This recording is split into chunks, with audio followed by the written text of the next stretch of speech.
Está a começar mais um episódio no seu canal Cuvelega.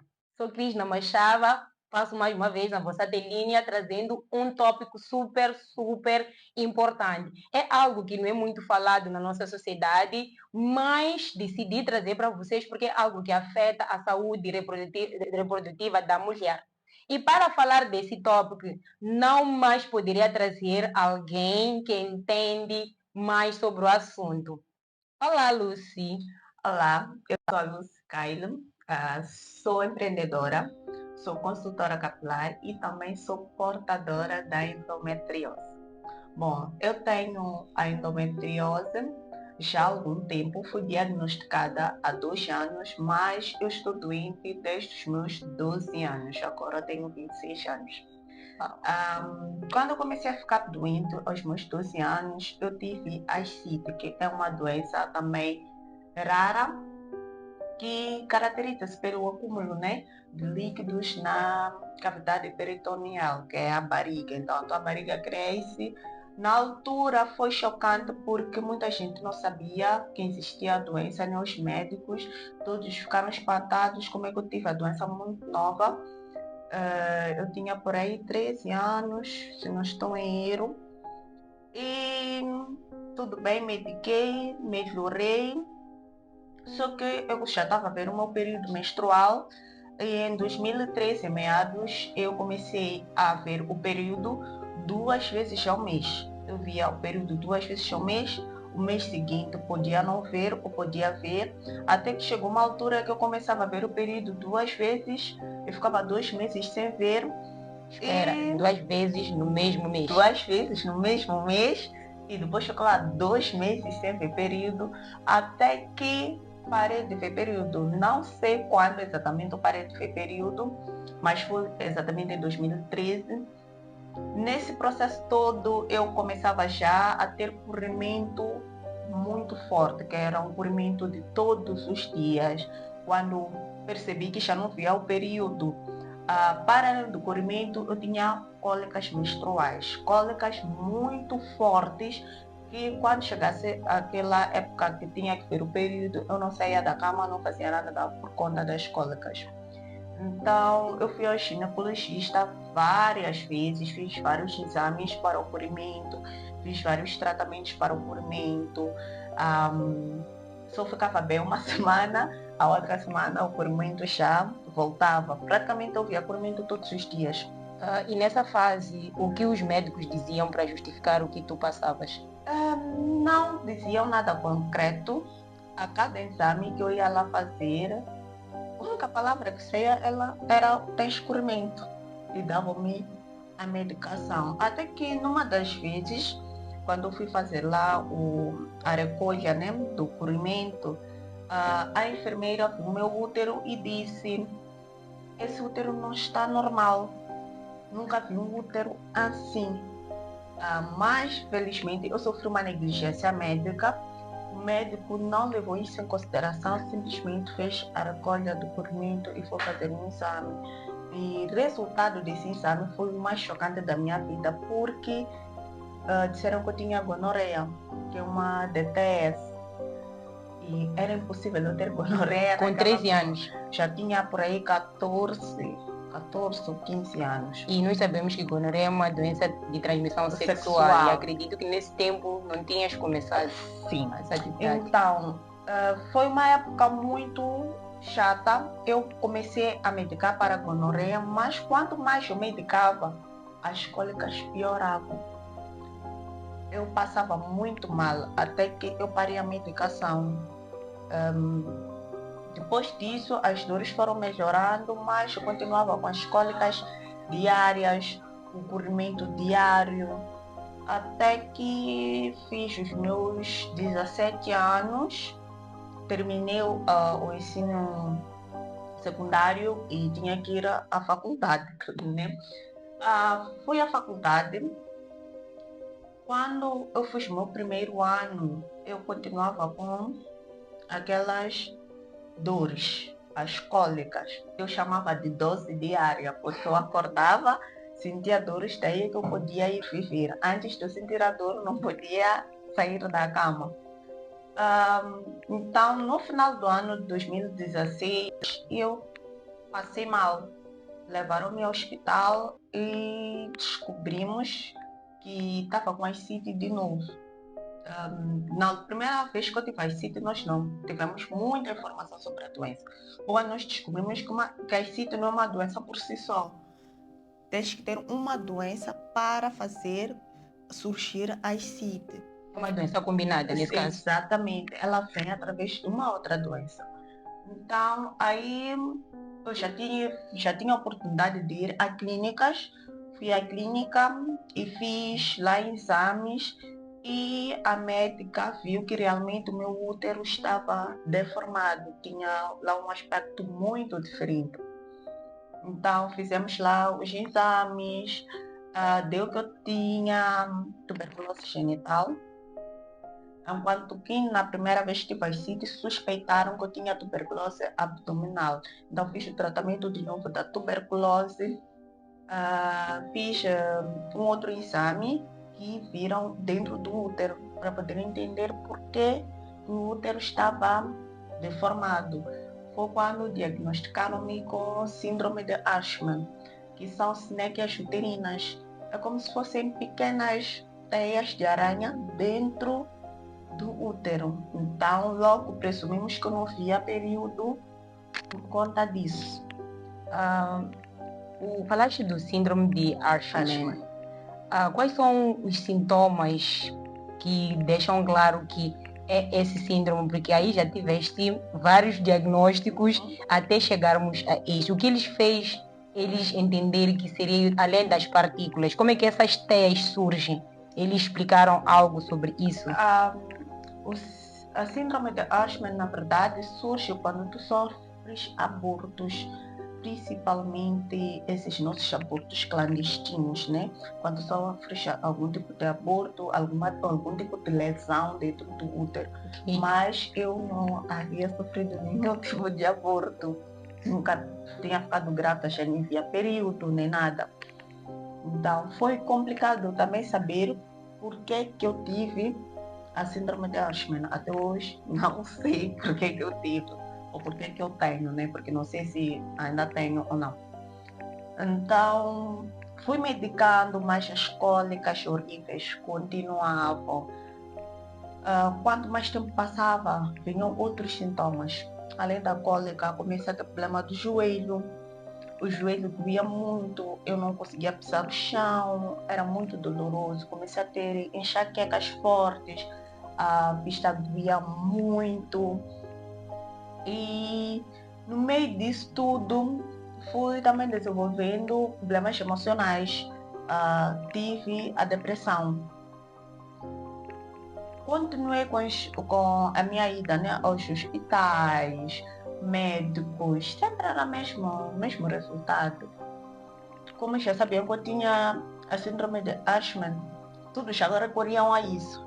Deve ser as cinéquias, deve ser as cinéquias. Me davam ali analgésicos, melhorava um tempo, depois voltava, um tempo, depois voltava. Até que em 2019 eu fiz a corretagem. A corretagem é o mesmo processo que se faz no ato de aborto. Do aborto, sim. Então eu fiz que era para poder libertar as cinéquias e colocarem lá o DIU, que era para ver se o útero não voltava a se colar. Só que nesse processo, essa foi a primeira vez que eu tive 3 meses de uma vida, consideramos normal, sem dor, sem nada. Só que nesse processo, as cinéquias seguraram o DIU. Elas eram muito teimosas. Seguraram o DIU. Eu já voltei a sentir as dores fortes. Então decidi que ia retirar o DIU. Fui fazer os exames. Os médicos decidiram que não, tinha que retirar o DIU. E quando eu coloquei o DIU, eu tive um surto de acne. Eu nunca tinha tido acne na minha adolescência. Tive acne pela primeira vez aos meus 19 anos, quando coloquei o DIU. Então, fui fazendo vários exames, fui a vários especialistas, acho que fui a quase todos os especialistas para poder descartar as doenças autoimunes, várias doenças, né? Conseguimos descartar todas, porque todos os exames que eu fazia davam negativos. Todos estavam negativos. Então os médicos praticamente ficaram de mãos atadas porque já não sabiam aonde procurar o causador disso. Porque também a cada início do ano tinha ascite, não estava a se entender o porquê. Então, depois retirei o DIU, voltei com as dores, aí eu já tomava pílula que era para tentar controlar as dores. Até que em 2022, quando eu passei mal, eu já estava, como eu disse, desenvolvendo problemas emocionais. Eu já havia terminado a faculdade, já havia voltado para cá, não estava a fazer, digamos que nada. E eu via minhas amigas já trabalhavam, aquilo já criava uma pequena pressão em mim, porque eu já estava na idade de fazer aquelas coisas, mas eu não fazia. E fui ao médico numa das recaídas, eu a conversar com o médico, acabei chorando para o médico. Eu disse, estava cansada de sentir dor, eu queria ter uma vida normal, eu queria voltar a ser alguém normal, poder acordar, ir trabalhar. Minha vida acadêmica foi complicada. Então eu disse ao médico, como é que eu vou trabalhar se eu não consigo ficar nem uma semana bem? Quem que vai contratar alguém que não consegue passar uma semana bem? Então, eu disse ao médico, eu quero retirar o útero, porque se o útero é o que me causa todo esse desconforto, eu quero retirar. Mas o médico conversou comigo, ele disse, não podia me retirar o útero por conta da minha idade. Sim, eu tinha 24 anos. Sim, tinha 24 anos. Ele disse, tu és muito nova, tu ainda não tens filho, ainda não tentamos todas as possibilidades de tu teres filho. Isso não é ético para mim como médico, logo recorrer a te retirar o útero. Não posso te retirar o útero. Só que ele também depois notou, ele disse, mas aqui tem algo de estranho, porque as sinéquias não causam todo esse desconforto que tu sentes. Eu ia ao médico todo mês, todos os meses eu estava lá no médico a fazer. E nesse todo tempo era o mesmo médico ou mudaste? Não, fui mudando de médicos. Então, ele viu que não, aqui alguma coisa está estranha, as sinéquias não causam todo esse desconforto que tu sentes. Uma vez ou outra saía um quisto, meus quistos eram enormes, do tamanho de uma bola de golfe. Então, eu disse, ok, tu queres retirar o útero? Vamos fazer o seguinte. Primeiro vamos fazer a laparoscopia para vermos o que é que tem dentro, né? Porque já viram dentro do útero, agora vamos ver na tua cavidade o que é que tem. Se não tiver nada, eu vou conversar com os outros colegas para vermos se realmente a retirada do útero é uma opção. Ok, saí dali feliz. Eu sou daquelas quando tem uma possibilidade de eu fazer algo novo para o diagnóstico, eu fico muito feliz. Então marcou-se a laparoscopia e fui fazer lá o exame de laparoscopia, que basicamente introduzem uma câmera aqui da parte do umbigo e mais uns 2 instrumentos do lado e vão vendo o que é que tem lá. Foi quando descobriram que eu tinha endometriose. O que é a endometriose? Acho que é a dúvida dos seguidores até agora. A endometriose é o crescimento anormal de um tecido idêntico ao endométrio. O endométrio é o tecido que reveste o útero por dentro. Então, ele cresce de uma forma normal para fora e vai se espalhando, se adere em vários órgãos. Então, ele causa inflamação e isso causa dor. Por isso, nós sentimos muitas dores no tempo do período menstrual. Porque quando o óvulo não é fecundado pelo esperma, ele desce, desintegra-se e sai em forma de sangue. Então, o endométrio também descama-se, sai tudo em forma de sangue. Sim. Então, o que acontece com essas células anormais? Elas também passam por um processo idêntico. Desintegram, mas na parte exterior do e tu útero. sentes aquela dor horrível que normalizamos, dizemos que são cólicas. E cólica, para começar, não é algo normal. É uma informação que o próprio corpo te diz que alguma coisa não está Não bom está contigo. Sim, cólica não é algo normal e nós crescemos a ouvir Que era normal. é normal mulher ter cólica, o que não é normal. Então daí já tinha um diagnóstico. 7 anos depois, não, 9 anos depois, Uau. foi quando eu tive o diagnóstico Final. E como é que te sentiste? do que eu tinha. Saber finalmente o que era. É engraçado, foi o dia mais feliz da minha vida. Porque pela primeira vez, não vou dizer soube que eu tinha, mas pela primeira vez eu vi esperança. Que eu ia me cuidar, eu ia me tratar de algo específico. Então eu fiquei muito feliz. Comecei com os processos terapêuticos, que era para poder controlar a endometriose. A endometriose é uma doença, é considerada uma doença sem cura. Então, para tu teres uma vida com uma qualidade boa, tens que controlar a inflamação, que controlamos através de pílulas, hormônios, atividade física, alimentação. Então, durante aquele tempo fui tomando hormônios que melhoraram muito a minha dor, só que eu já não aguentava tomar comprimido, nada que fosse a forma de comprimido, eu aguentava, porque eu passei a minha vida toda a tomar comprimidos. Eu já não conseguia engolir uma simples pílula. Então, conversei de novo com o médico, ele disse que podíamos fazer com as injeções, só que para o meu caso íamos fazer, ao invés de ser trimestralmente, íamos fazer mensalmente. Fiz as injeções 2 meses, senti que não estava a dar efeito, voltei para os comprimidos. Mas também porque eu já sabia o que eu tinha, eu queria muito melhorar a minha qualidade de vida, fui pesquisando mais o que era endometriose, fui conhecendo outras mulheres com a doença, fui descobrindo que existem mulheres que vivem sem dor. Foi quando eu fiquei muito animada. É possível eu viver sem dor, ter a doença ao mesmo tempo e não ter a dor. Sim, não ter a dor e não depender de medicamentos para não ter a dor. Então pesquisei mais, foi quando eu soube que a alimentação e exercícios físicos tinham uma influência direta naquilo que é a doença.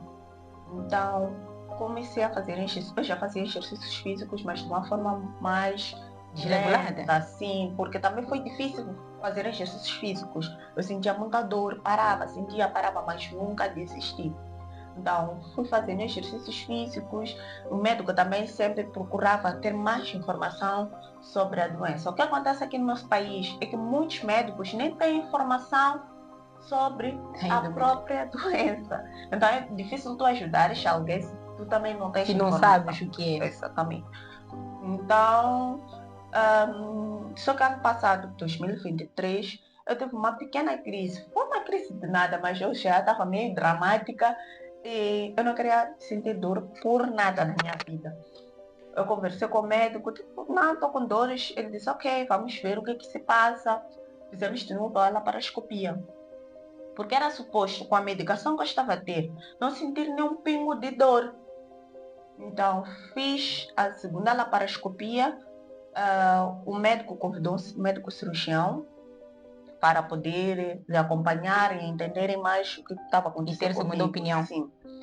Só que durante a laparoscopia, esqueci algo. Quando fiz a primeira, descobrindo também tinha aderências, que são essas pequenas teias, mas estavam espalhadas também na barriga fora. Exatamente. Então, o médico viu a quantidade de aderências e disse, não, temos que fazer uma cirurgia no modo cesárea. Então chamaram também outro cirurgião, viu, disse que não tinham que fazer. Eu já estava sedada nesse momento, isso tudo só me contaram. Isso tudo só me contaram. Então fiz já a cesárea, fizeram a cesárea e fizeram lá, quebraram lá as aderências. Todos os meus órgãos estavam aderidos, a bexiga, o útero, os ovários, as trompas, os intestinos, a própria parede abdominal também estava. Então todos os meus órgãos estavam numa teia. Então quando nós sabemos que o intestino está sempre em movimento. Sim. Quando o intestino movimentava-se, doía porque puxava a Era um outra parte. esforço. Exatamente. Então, quando eu ficasse muito tempo com xixi, criava-me dor, então tinha dificuldades para fazer necessidades, tinha dificuldades para sentar muito tempo, tinha várias dificuldades que envolviam a minha barriga. Então, os médicos conseguiram libertar, digamos que 90% das aderências. Tiveram que retirar o apêndice porque já não tinha jeito, mas eles fizeram tudo o que podiam, né? E eu senti que quando eu acordei da anestesia, eu senti que aquela dor não era a que eu conhecia, já estava doente demais. Então explicaram-me o que aconteceu, os cirurgiões explicaram-me que por um tempo eu tinha que mudar a minha alimentação, que é para ajudar também os intestinos a se movimentarem de uma forma mais leve. Não criarem a dor. Sim, dali, quando eu tive a alta, fui ao nutricionista, que era para desenharmos o meu plano de alimentação para a minha recuperação da cirurgia. Tive uma recuperação boa, graças a Deus, melhorei bem.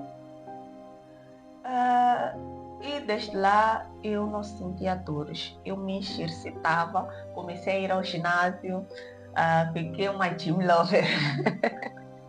Começou a tirar aquelas fotos no espelho. Sim, no espelho, tudo e tal. Eu comecei a ir ao ginásio, não sentia nenhuma dor, não tomava nenhum tipo de comprimido, tanto que eu já nem tinha comprimidos em casa, nem nada. Eu não queria nem ver comprimido perto de mim.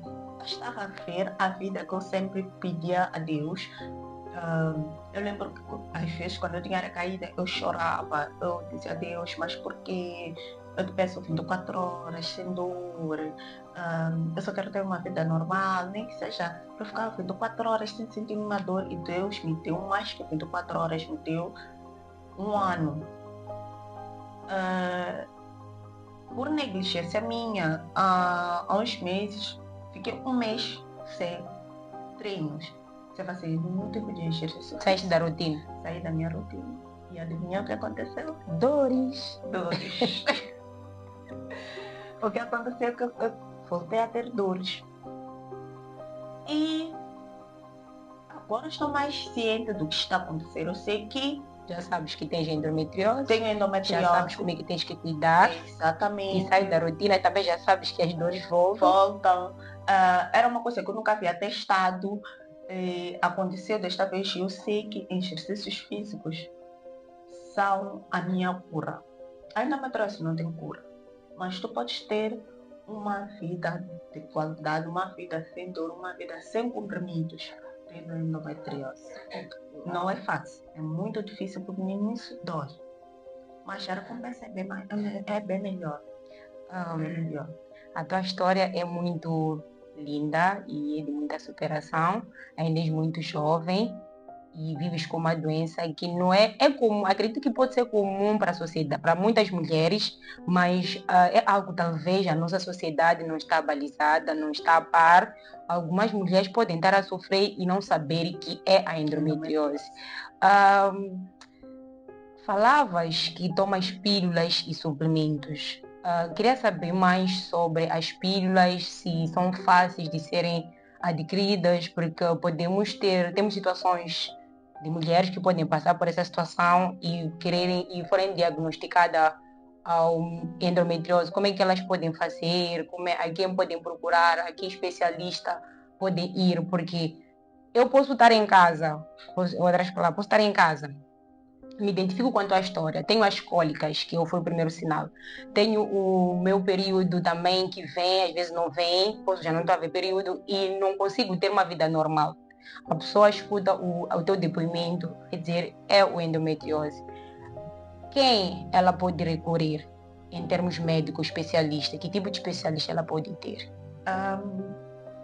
Primeiro que ao sentir a sua primeira cólica menstrual, ou melhor, desde o primeiro dia que tu vês o período menstrual, tens que ter um ginecologista. Esse é um erro que cometemos no nosso país. Há mulheres que até os seus 20 anos nunca pisaram num ginecologista, só pisam lá quando estão grávidas. É uma realidade. Isso é um erro. Desde a sua primeira menstruação, tens que precisar um ginecologista, que é para fazer o rastreio deste cedo, né? Se tens algum problema ou não.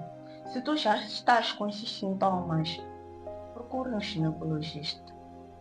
O ginecologista é um médico que lida diretamente com os problemas reprodutores femininos.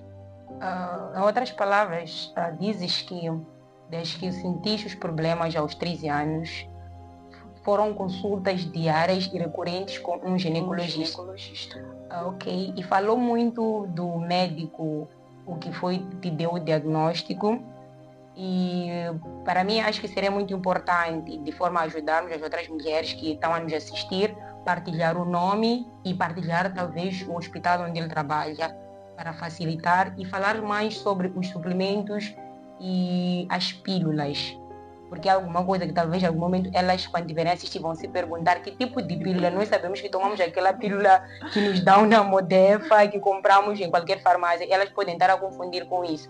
Sairmos e compramos uma pílula de semedicagem, enquanto final do dia não é. Então, agradecer que falasse mais sobre isso. O meu médico, o médico que me assiste, me atende, é o Dr. Aderto Pereira.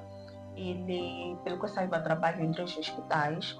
No Hospital Central de Maputo, na Clinic Care e no Instituto do Coração. Nesses 3 locais, só marcarem consulta, pedirem para o Dr. Aderto Pereira, ele que me faz o acompanhamento. Primeiro, salientar que os exames não são de fácil acesso. Só os exames. Para quem faz, principalmente nas clínicas, não são de fácil acesso, são exames muito caros, principalmente a laparoscopia, é um exame muito caro. Conheço algumas mulheres que fizeram no Hospital Central, mas todas que eu conheço fizeram na clínica especial. E também pagaram lá um valor. Muito caro, vou ser um pouco ousada, muito caro, quanto é que seria mais ou menos? Não vou falar aqui de valores exatos, mas nas clínicas está acima de 100 mil meticais. Uau! Das que eu vi que fizeram na clínica especial, na altura que fizeram, disseram que estava entre 40 a 60 mil meticais. Então também depende da clínica que tu vais fazer e por aí vai. Também nas clínicas às vezes cobram a hora da sala, é muita coisa, né? Mas por aí 100 mil meticais para cima. Está caro. Então não é algo de fácil acesso para as pessoas. Por isso, eu acho que é por isso que nós temos muita mulher com endometriose e não sabe. Porque endometriose é uma doença comum. Em cada 10 mulheres, uma tem endometriose. E tenho casos registrados na minha adolescência, na minha juventude, de já ter escutado uma mulher se queixar de dores e estar numa situação crítica. Mas por aquele ditado que sempre vimos, a cólica é normal, a mulher nunca aproxima um hospital. E disseste que é muito normal na nossa sociedade uma mulher começar a ver as suas regras e nunca visitar um ginecologista.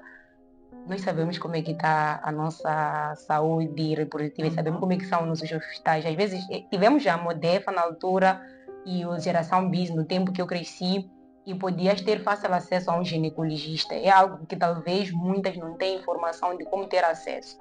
E só esperam quando chega o tempo de ser mãe e elas vão. Talvez tenhamos que divulgar mais ou criar mais campanhas que falam e dão mais abertura às mulheres a aproximar a um ginecologista. Por quê? Isso seria de louvar. Além da Modefa, tem também o SAS. Sim. SAS lá vocês têm consultas gratuitas com psicólogo, ginecologista, vários médicos. Então, quem puder, eles recebem muito bem, dão todo o acompanhamento. Tudo bem que muitas dessas organizações ou desses, como é que eu vou dizer? Associações. Dessas associações, olham mais para as TTS. Sim, o curimento. Sim, olham mais para as TTS. Não olham muito para aquilo que são as doenças que já vêm conosco. E para ser honesta, eu ouvi falar da endometriose agora crescida, mas não foi através de um médico, foi através das pesquisas que eu fiz em busca de um assunto que era meu particular. E assumo que de mulheres que eu conversei recentemente, quando eu comuniquei que ia gravar sobre o tópico, te garanto que nenhuma me disse que sabia o que era.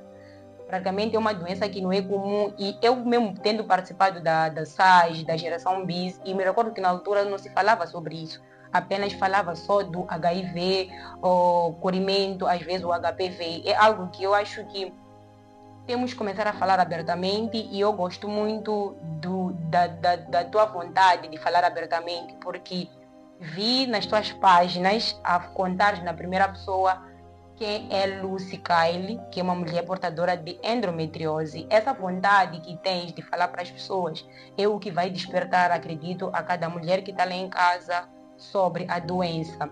E já sabemos agora, ela falou de um especialista, mas acredito que tenham outros. A partir dele podem ter acesso a outros médicos para fazerem consultas. E também vamos tentar mudar o nosso historial de nunca visitar a um ginecologista até chegar o tempo de irmos à maternidade. E Lucy, voltando ao ponto que eu referenciei anteriormente, acerca das pílulas e o suplemento, como é que são, como é que funciona?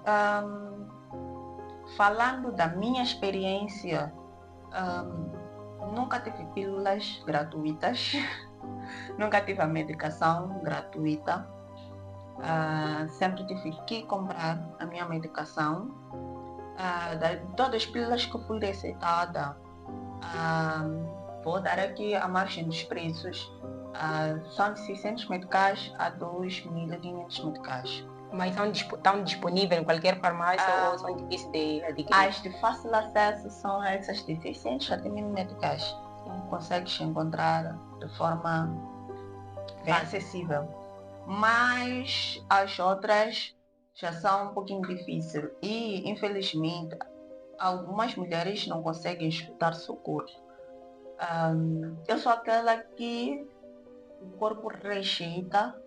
Eu sinto quando o meu corpo rejeita uma medicação. Então eu já tomei vários tipos de pílulas. Muitas pílulas eu nem acabei. Porque eu sentia que o meu corpo estava a rejeitar. Agora eu não vou falar o valor, mas eu tomo uma das pílulas mais caras. E é difícil porque imagine se tu tens que tomar a pílula todos os dias. Tu tens que comprar pílulas todos os meses. Sai muito mais caro. Depois, temos também os hormônios, vários tipos de hormônios. Temos o Danazol, tomei muito Danazol. Se não estou em erro, ronda dos 1.500 aos 2.500, dependendo da farmácia. Temos o Soladex, temos vários outros tipos injetáveis, que esses são mais caros. Encontras por aí a 8.000, 16.000, 32, 38. Então, ainda estou a comprar medicamento. Ainda estás a comprar medicamento. E é um medicamento que não é para te curar, é para amenizar as coisas. Então, por isso que eu procurei formas de não ter que tomar esses medicamentos. Também porque eu vivi a minha vida toda a medicar, desenvolvi outros problemas, que um dos problemas foi do estômago. Eu comecei a ter sensibilidade no estômago, comecei a arrotar muito, gases, comecei a ter vários casos, eu arrotava muito, mas muito mesmo. E comecei a ter diarreia. Qualquer coisa que eu comia me fazia mal, tinha diarreias, então acabei indo ao médico e não sabia que também existe isso. Eu tenho sensibilidade a certos alimentos, então eu tenho que ter uma alimentação de low food map, que é uma alimentação de alimentos com baixo teor de gases no organismo. E isso dificulta-me muito, porque também tenho a parte da alimentação por conta da endometriose. Quando tens endometriose, tens de ter uma alimentação anti-inflamatória. Eu não posso consumir glúten, lactose, cafeína, carnes vermelhas, alimentos ultraprocessados, porque causa inflamação no nosso organismo. Alimentos com gás, álcool é o pior inimigo. E numa das minhas pesquisas, já que eu gosto de pesquisar muito, Isso é bom. eu li que a endometriose afetava o cabelo, mas tu estás com o cabelo super bonito. Como é que tu fazes para manter? Será que são só os suplementos, as pílulas que te garantem ter ainda um cabelo saudável e bonito? O engraçado é que as pílulas danificam o meu cabelo. A endometriose afeta sim o cabelo, a pele. Quando tu tens endometriose, porque os seus níveis de estrogênio aumentam, né? Quando tens endometriose, então isso tem uma ligação muito direta com os nossos folículos. Tu sofres com queda capilar. Eu sofro muito com queda capilar, às vezes fico com entradas aqui, às vezes perco o volume do meu cabelo, mas como eu também sou consultora capilar, agora estou a fazer pós-graduação em tricologia, eu aprendo como contornar essa situação. Eu já sei que se tem uma crise, hoje, por exemplo, agora eu estou com crise, eu sei que daqui a 3 meses vou sofrer com uma queda capilar. Então, o que eu tenho que fazer durante esse tempo, esse período, para a queda capilar não ser muito forte? É aí que já entra os meus conhecimentos como consultora capilar. Desenho um protocolo que vai me ajudar a controlar essa queda capilar. E nem sempre meu cabelo fica assim bonito. Às vezes também, por conta dessa medicação toda, esse estresse todo, eu disse, tenho problemas emocionais. Agora eu tenho acompanhamento de um psicólogo que me ajuda também a ter uma vida mais leve, né? Então, por conta disso tudo, eu tenho alimentação regrada, tenho a parte dos exercícios regrada e regulo o meu sono. Dizem que o nosso corpo cura-se quando nós estamos a dormir. Então é importante nós termos um sono de qualidade. Muita gente pergunta o que é sono de qualidade. Sono de qualidade é tu conseguires dormir pelo menos 7 a 8 horas de tempo sem nenhuma interrupção. Sem teres que acordar para fazer xixi nem nada. Dormires 8 horas diretas. Será que conseguimos? Conseguimos. Nós não temos sono de qualidade. Primeiro, os alimentos que nós consumimos. Nós sabemos que tudo no nosso organismo acontece quando estamos a dormir. Os alimentos que nós consumimos antes de dormir influenciam. A água que nós bebemos antes de dormir influencia. Então, eu acho que nós já ouvimos muito de noite temos que ter uma alimentação mais leve. Sim, isso é verdade. Temos que ter uma alimentação mais leve. Água, tens que beber até 3 horas antes da sua hora de dormir. O último copo de água.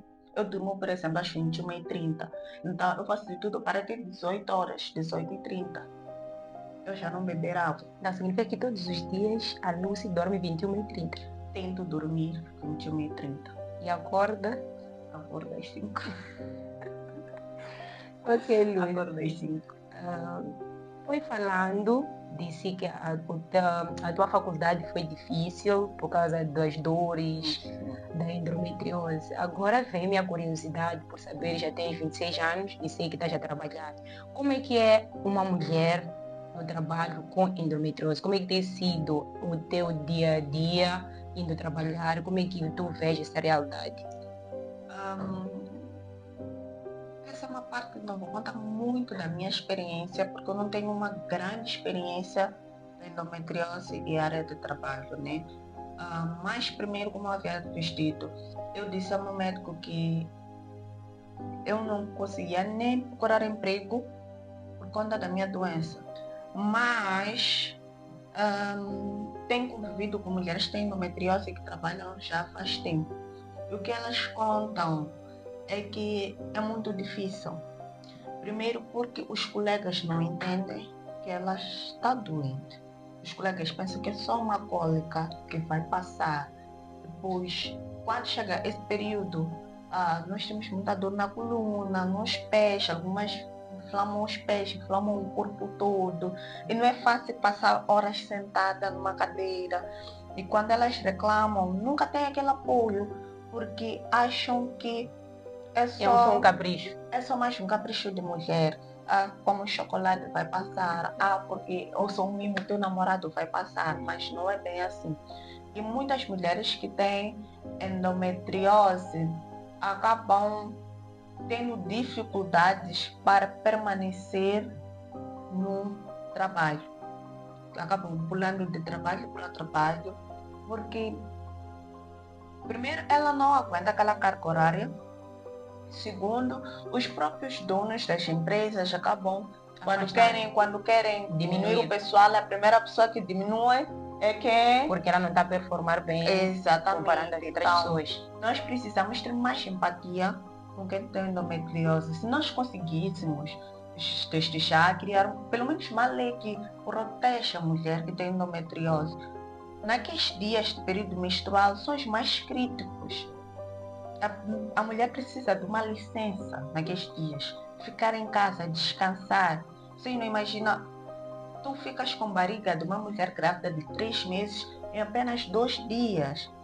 Ficas com os pés inchados, a coluna toda a doer, o corpo todo a doer. Então, se conseguíssemos uma licença, primeiro que se conseguíssemos que a doença fosse tratada como as outras doenças, que têm livre acesso nos hospitais, com campanhas nos hospitais, né, para o próprio diagnóstico, a medicação, se fosse gratuita, ia melhorar muito aquilo que é a qualidade da vida da mulher. E que existisse um cartão, tem cartão para quem tem tuberculose, tem cartão para quem tem o HIV para levar os comprimidos, tem cartão para várias outras doenças. A mulher tem endometriose também merece um cartão. Um cartão esse que quando for a começar a trabalhar, vai entregar nos recursos humanos e vão saber que essa vai ter uma semana que não vai poder ter aquela performance que nós esperamos. E desenharem uma estratégia de como exatamente fechar essa lacuna. Trabalhar com o home office é mais fácil do que sair de casa para ires trabalhar. Mas mesmo estando na casa, às vezes tu só queres dormir. Na verdade, é a única coisa que tu consegues fazer. Então, é muito difícil ser mulher com endometriose e trabalhar. E para além disso, muitas são mães, né? Tens que ser funcionária, tens que ser mãe, tens que ser dona de casa, esposa, e ainda tens que ser portadora de endometriose. Não é fácil, não é nada fácil. Não é fácil. Uma pergunta que não quer ficar, como é que é a tua rede de apoio? Como é que se sentiu com saber que tem endometriose, foi abraçada? Como é que os familiares, amigos da Lucy viram essa doença? Não vou começar de endometriose, vou começar mesmo quando eu comecei a ficar doente. Eu tive uma grande rede de apoio em casa. Minha família apoia-me muito, muito, mas muito mesmo. Não sei se é porque meus pais são médicos. Nunca sofri nenhum tipo de, digamos, preconceito dentro de casa. Tudo bem, no início achavam que era por eu ser preguiçosa, tudo e tal, mas quando eles foram entender que eu estava realmente doente, eles me abraçaram. Agora, nas amizades já foi um pouquinho mais diferente. Eu perdi muitos amigos na adolescência, na idade jovem, quando eu entrei na juventude, também perdi vários amigos, porque meu estilo de vida é completamente diferente. Eu sou mobília de casa. Uau! Eu sou mobília de casa. Saio uma vez a outra. E eu, hoje em dia, não sacrifico o meu sono por nada. Não perco minha noite por nada. Deve ser algo que eu queira fazer. Então, isso faz com que as pessoas fiquem um pouquinho mais distantes de ti. E há pessoas que acham que mandar uma mensagem, a pergunta como é que estás melhor, é suficiente. Mas às vezes não, tu queres estar com aquela pessoa ali por perto. Mesmo que não fale nada. Sim, sabe, às vezes a companhia da pessoa te melhora. Mas as pessoas não entendem.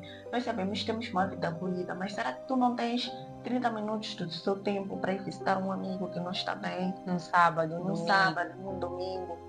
Será que não temos? Então, são essas pequenas coisas que me fizeram me afastar de muitas pessoas mesmo. Agora, minha família sempre foi... não sei como dizer, mas... É tua base? É minha base. Minha família é minha força. Minha família me apoia em tudo.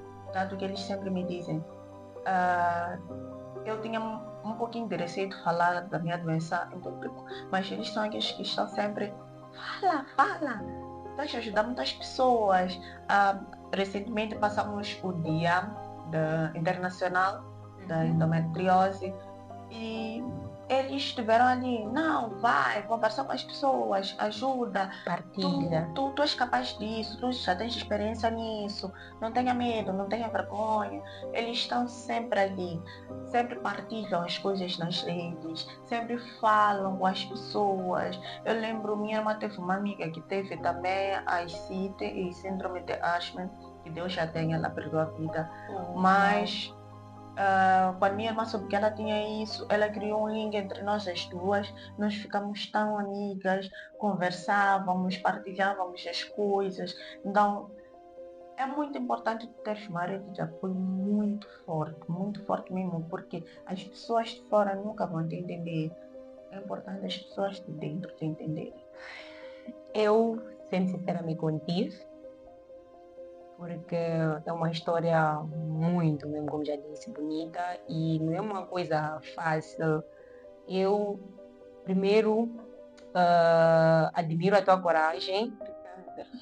Existe o Cuvelega, assim, que o objetivo é falar na primeira pessoa, mas desde o momento que a pessoa veste-se de coragem e encara uma câmera para contar a sua história na primeira pessoa com o objetivo de ajudar outra pessoa, é muito gratificante. E acredite, esse vídeo vai alcançar pessoas que em algum momento talvez não sabiam o que era endometriose, outras estejam a passar e algumas, acredito, que vão ganhar coragem também de falar na primeira pessoa, porque se eu trago a endometriose e eu anuncio que falamos no Cuvelega de maternidade, é porque o endometriose está ligado à maternidade. Quando não tratada, ela cria infertilidade. Sim.